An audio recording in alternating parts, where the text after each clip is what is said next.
simple things show that you expect and give acceptance.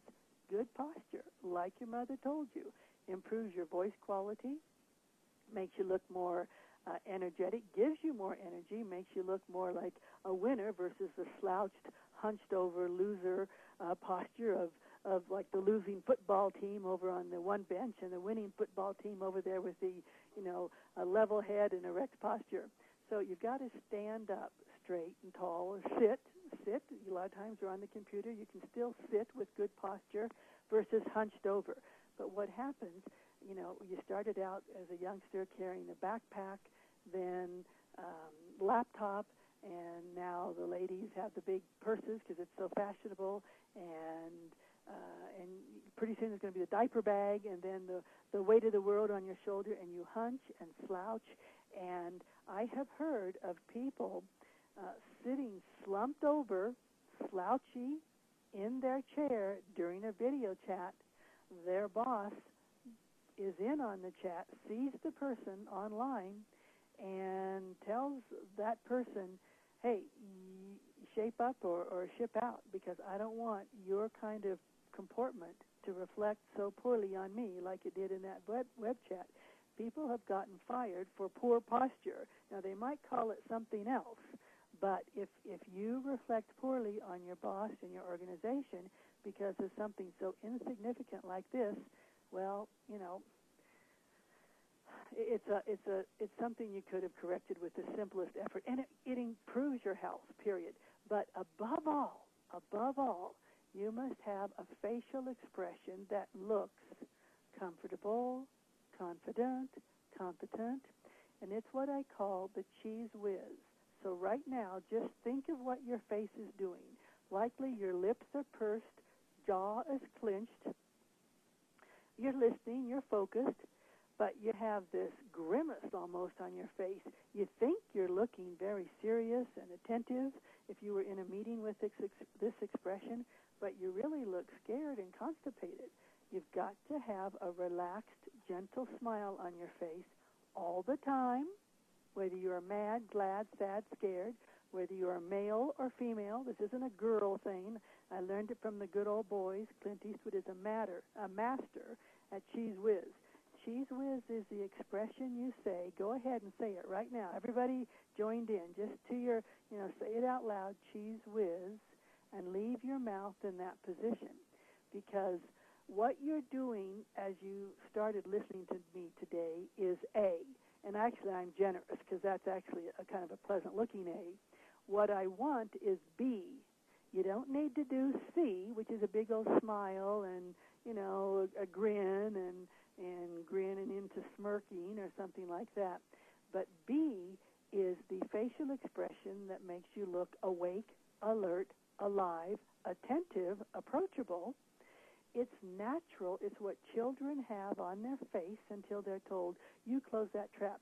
Children are to be seen and not heard. Wipe that silly grin off your face, and we learn to clench our jaws, purse our lips, and look scared and constipated. Good posture with cheese whiz on your face, regardless of whomever you are dealing with, wherever, whenever, for whatever reason, whether you are mad, glad, sad, or scared. Because, see, if you just do it when you're comfortable and things are going well, but then you revert to A when someone gives you grief, well, then you've lost your game face. They know they got you, and they'll get you again. But again, the idea is as much the effect on others as it is on yourself. All I'm asking is for a 24-hour period, do nothing but keep the cheese whiz on your face when you're walking down the hallway, when you're texting, when you're talking on the phone, when you are driving, when you're eating. You can have the relaxed, and all it is corners turned up just a hair, lips apart. It's a relaxed expression. Think about it. Have you ever seen anybody hold a baby like A expression? No. People hold a baby like B, with the B expression. You can't help. Even terrorists hold a baby with the B expression on their face because that's how, you can't do anything but. So a baby first impression in life is that everybody is like B, and then they grow up and everybody's like A, and then they know, no wonder they want to go get out of this career and start a bed and breakfast in Vermont or something. So anyway, the point is, this expression shows that you expect acceptance and gives acceptance. And again, back to the number one, the number one secret I gave you in the beginning, to be more memorable, impressive, credible, genuine, trusted, liked, cool, calm, collected. You have to intelligently observe what most people do and don't do that. Everything I've said to you so far is consistent with that, because most people put themselves down and do not expect acceptance. Most people are critical and judgmental to others and ding others and put them down. I want you not to put yourself down, nor do I want you to put others down. I want you to approach people as they're adequate.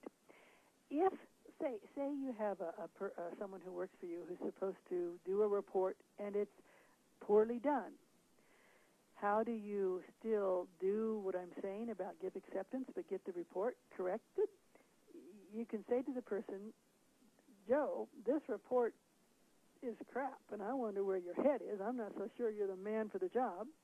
Or you can say, Joe, this report is below the standard of excellence I have come to expect from you. I think you'll want to redo it. Now, either way, as the boss, I'm going to get it redone, but I'm going to maintain the person's self-esteem, treat them as if they're adequate. They will do better for me. They will help push me up when they do better.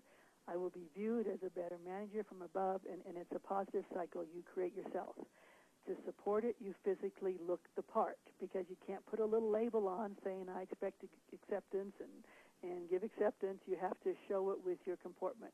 And slowing down, talking slower, moving a little slower, gesturing slower, all adds status. The more time you give yourself, the more status people give you. Then with erect posture and a relaxed expression, again, consistent with what I said of do what others don't. Most people hurriedly slouch around with a grimace on their face to get their job done. And I'm asking you to slow down, stand up straight, and keep Cheese Whiz on your face. Again, until you die. Now, I'm going to back up a minute here. On the phone, people hear your Cheese Whiz. I'll just do a little test here. I'm just going to give a few letters of the alphabet, and you listen to the first way and the second way. So here's the first way. A, B, C, D, E, F, G. Now I'll do it a second way. A, B, C, D, E, F, G. I know it's a little difficult, but does it sound a little more interesting, a little more energetic, a little more that you're willing to listen to the second way? It's because I talked on the phone. I'm leaving voicemails. I do video chats. I even type emails with Cheese Whiz on the face. Think about it. You cannot bang out a nasty email that you regret later if you have Cheese Whiz on your face. It's almost impossible. Not quite, but almost impossible. Your words, your choice of words, your clarity, your good-naturedness will come across on the phone, in an email, in a text, and definitely in any kind of video chat if you keep the Cheese Whiz all the time. If you go to the bathroom and the door is locked, okay, you can drop it. But you step out, you walk the hallways, you go to your office, you get on the phone, you start typing Cheese Whiz. All I ask is that you try it. Along with that Cheese Whiz is what I call pass the salt tone of voice.